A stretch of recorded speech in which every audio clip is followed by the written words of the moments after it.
एक दिन की बात है, आरोही सुबह पार्क में टहलते हुए जा रही थी, तभी उसे एक रोती हुई बच्ची मिली। आरोही ने उससे रोने का कारण पूछा तो लड़की ने बताया कि वह जिस गुड़िया से खेल रही थी वो इसी पार्क में कहीं खो गई हैं। आरोही ने उस बच्ची को उसकी गुड़िया ढूंढ लाने का आश्वासन दिया, जिससे वह बच्ची चुप हो गई। आरोही ने गुड़िया ढूंढने के लिए समय मांगी और फिर दूसरे दिन गुड़िया लाने का वादा करके वहां से चली गई, पर गुड़िया ना तो आरोही को मिली और ना ही उस बच्ची को। आरोही ने गुड़िया की तरफ से एक काल्पनिक पत्र उस बच्ची को लिखी और जब वो बच्ची पार्क में गुड़िया पाने की आशा में आई तो आरोही ने वह पत्र उस बच्ची को पढ़कर सुनाया। पत्र इस प्रकार था, कृपया रोना मत, मैं समय समय पर उस गुड़िया के बारे में तुम्हें लिखती रहूंगी, बस तुम रोना मत। अब आरोही रोज उस खोई हुई गुड़िया की तरफ से काल्पनिक पत्र लिखने लगी और लगभग रोज ही उस बच्ची को पढ़कर सुनाती, जो कि यात्रा का काल्पनिक वर्णन हुआ करता था।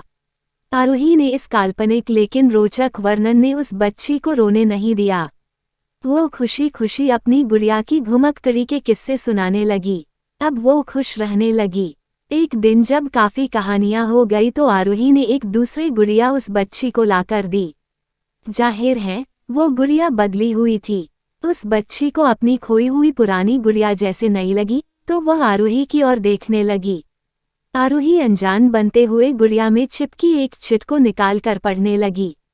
उसमें लिखा हुआ था, यह मैं ही हूँ, तुम्हारी वाली गुड़िया जो पार्क में खो गई थी। दुनिया भर की लंबी यात्रा की वजह से मैं थोड़ी बदल गई हूँ। बच्ची को इस गुड़िया और आरोही पर विश्वास हो गया। वह गुड़िया लेकर घर चली गई। वर्षों बाद जब वह बच्ची बड़ी हो गई तो एक दिन वह अपनी अलमारी में कुछ ढूंढ रही थी तो उसका ध्यान उसी गुड़िया पर गया जो आरोही ने उसे दी थी।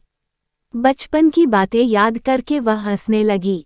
उसे सब समझ आ चुका था कि आरोही ने कैसे उसका मन रखा। उसे उस गुड़िया पर फिर प्यार आने लगा। वह उसे बड़े गौर से देखने लगी।